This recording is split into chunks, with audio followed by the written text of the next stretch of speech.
How's your day, ma'am? Fine. So, for before we begin, let me introduce myself. I am Char Casipong, a Bachelor of Secondary Education, major in Math at the Isayam of Cebu. So, may I ask your name, ma'am, and currently teaching? Okay, so good evening. I am Rosa de Lima Bermudez, and I am currently teaching at Balang National High School, major in science. And actually, I am already 6 years in service. Happily. Yes.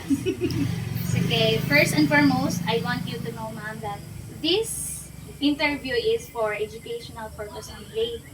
So, may we begin? Yeah, sure. Okay, we talk about educational philosophy of the teacher. First question is, how do you define the role of a teacher in shaping students' learning experience? Okay, actually, teaching is a call.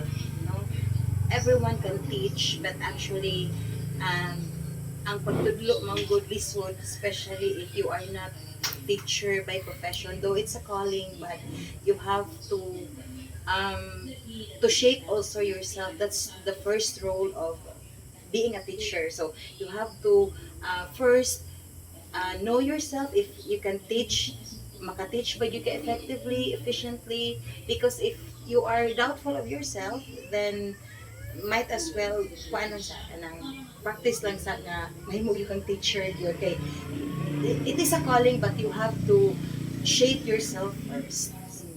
So, second, what methods do you use to encourage active learning and engagement among your students? This generation actually talks or more on trends sa cell phone, no? So this is actually the 21st century. So when we say a method. Method. So you have to engage students, especially in high school. You have to engage students in the social media, or in case there are lessons or discussion that needs to have or to kinahanglan sila og kanang social media, and then why not uh, giving them chance or tigaan na to sa mga lessons na pwede nila engage through social media. Pero dapat lesson din siya. Ah, So, how do you ensure that your teaching practices are fair and inclusive for all students? fair. Okay, actually, the classroom setup is different from actually ang classroom setup mo is heterogeneous, meaning kanang naatanan na mga students. So when we say fairness, it's actually siya struggle, at actually this struggle, pero depende magud sa set of students and their mode every day. Like kung depende man sa ilang mode ko, if when we say fairness, of course imong hatag ang kung ang kahitero man, so na ay medyo okay, nindot ang grado, or nindot ang participation, na ako'y loan lang sa kuan, sa to scale it. So, when we say fairness, imo siya engage yung mga bata. So, what is the balance between academic achievements and personal growth in your educational philosophy? Balance, no? Educational growth and academic. Academic achievement. Honestly, professional growth, ang teacher sa DepEd naman may in-service training. That is one of the professional growth na ito ang sana atong naagyod, bali naagyod sa mga teachers. So, sa itong sa professional growth o Academic achievement. academic achievement, actually murag every day man siguro kay nag-teach baya ka. So, achievement nimo kung academically kay naman ka sa academe. So, achievement siguro nimo nga naa kay mahatag na learning sa mga students every day. So, second is community and societal connection or relationship. So, first question, how do you involve parents in your students' learning? Okay. There, sa DepEd side, we have this parent-teacher association. So, lugay na no, so PTA. So, also parents are, every now and then, they are kanang gitigaan communications about the improvement of our students, sa mga problems. So, I think mauro na siya sa DepEd lang yun, or kami dito sa school. we have to communicate with the parents or the guardians of the students. How do you encourage students to participate in community service? Actually, students right now are, um, to be honest, they are less na kayo lang ang community engagement. So as a teacher, simple lang kanang naami mga uh, adto mi sa gawas mag-review me or naay mga time na kami gitawag og 5S dayon. Naapod mi sa school lang siguro, but I think that's still a part of the community. Sa school naami ka ng mga program like tobacco usage men pero kuha na siya tanan na section. So, how do you handle conflicts involving community issues in the classroom? There are many community issues, so it depends upon the level, the degree of the level of the siya na kanang issue. So depende kung rapid like sa amuha sa akong experience, we need to call the attention of the parents or the guardian, and then try to settle them in the school, in the classroom, because So, what is resources do you use to teach students about societal issues? Again kanang kuan siya no, method asa to? Resources, okay. Resources about societal issues. Actually, kanang mag-usa ra man gud ni ana, depende sa school head. So kung yung resources, it could be from like naaman ni school nurse, pwede na po mangayo niya dito kung say mga lindot nga mga pwede na itong ihatag sa learners, and then ako ni school head, and then mag-meeting me na aming mga faculty meeting, and then pwede na ito mahatag sana ma-answer or makuha ng mga issues involving students. So, alin na po sa addressing the diversity of learners. How do you make sure all students feel included? Okay, question na ganina no?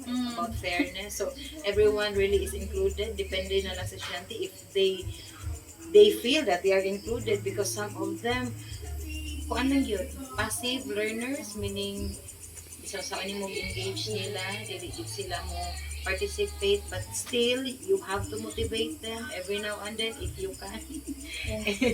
Yes, motivate them. Already na siya. So, what do you do to help students with different learning styles?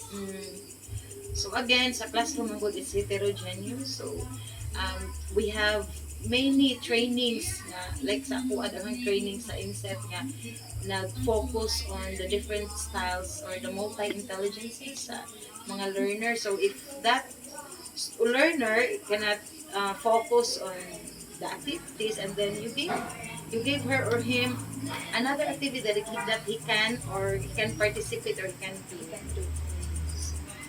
How do you teach students from different cultural backgrounds? Okay, so I think culture is very big. Ano broad magud kay siya because we have different culture depending on asa ka nagigikan. But sa school na mo gamay raman no ang nine mga cultural kanang issues because usa raman ang community dito.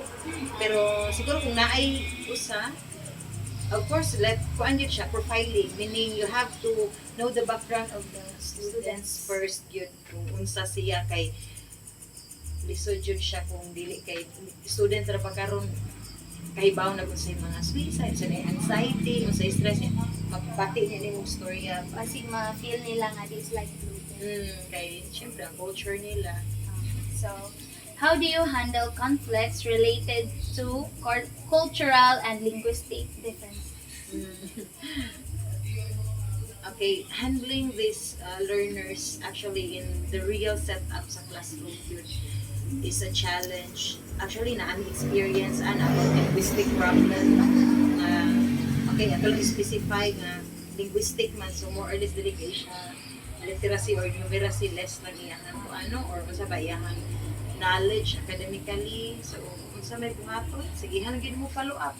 You have to give time, unsa ba patience nga unsa ba kaya ba niya. So dili lang ka mo move on sa another nga kung dili siya makatuwa. Anyway, heterogeneous mo gud ang klase. So mix siya. So, fostering positive school culture. So first, what strategies can be used to encourage students' engagement in motivation in learning process? Again, What strategies can be used to encourage students' engagement? okay, so when you say strategies, actually daghan man no. So naatay gitawag mga group activities, naatay pair share. Actually kanang group activities mo man na magikaay na. So I think inana lang din i-mix gid mo ang student katong mga loner or katong mga hipon or katong mga gitawag na to active ayo niya, cooperative kayo so i-mix. Practice one yun. Levels. Mm. So, how can teachers foster a growth mindset among students to promote lifelong learning and resilience?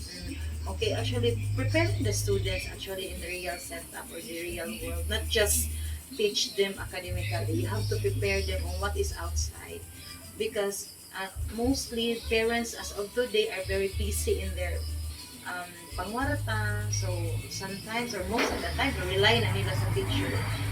Sa nilang mga anak nakagid na daghan sa daghan. So more or less mula sa pagkuan simple kaayo nga mga bulungaton to be able them nga mahimo nila nga learning, lifelong learning nila. So teach them the real world yun, not just academic. So, what role does technology play in enhancing the school culture and supporting students' learning? Actually, the social What role does technology Okay. play? actually technology as of today di na gina nimo ma-deny importante kaayo na siya. So you have to follow up yun kung unsa man nga ilang gigamit kay technology is very important actually sa school na nagitay mga technology no. So kanang ato silang gayran kung saan nila paggamit ang technology because we all know nga kanang na jud kay batis may makita nila nga pwede nilang sundon or pwede nilang sa ba mahimong inspiration Mabuhat. ba nila or mabuhat nila. So guide them even though nga actually no cellphone allowed mo pud sa eskwelahan. So more or less sa parents like yun or sa ilang guardians. So, organizational leadership and professional development. First, how can professional development be integrated into the school culture to improve teaching practices and students' achievement? Okay, that's very important professional growth of a teacher. That's why every year or naami mid-year or naabot na year and nga mga in-service training, mao na siya yung pinaka focus na mo as for professional growth.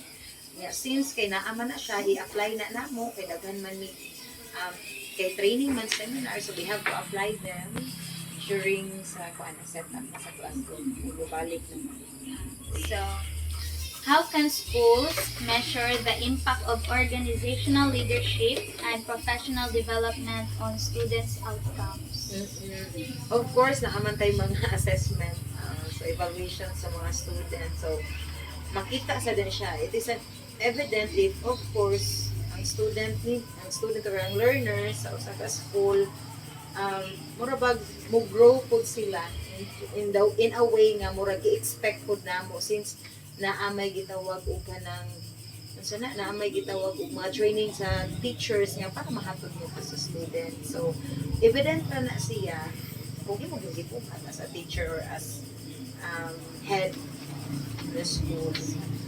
So, last, and what role do mentorship programs play in supporting new educators and enhancing school culture? Okay. mentorship, that is also a calling. Kay kung may mentorship, of course, dapat ka na nindot sa imong background as a teacher, or ka na nindot po ang imong ginabuhat sa school. Kay when we say mentorship, you have to guide man the new educator. So being an educator, again, sa akong nagikaingon, it's a calling, it's a very noblest profession mo dito man. So kung himo ka mentor or sa new educator, dapat naak na po sa unsay nindot para mahatag ko nimo. You cannot give what you don't have. So dapat kung nindot imong ihatag niya, true to life na nga naa ni, diba? So thank you, ma'am. Thank you for Yes, you're answering welcome. all my questions. So thank you for the time and Thank you, you're welcome. consideration. So thank you, ma'am. Sige, you're welcome. Okay na.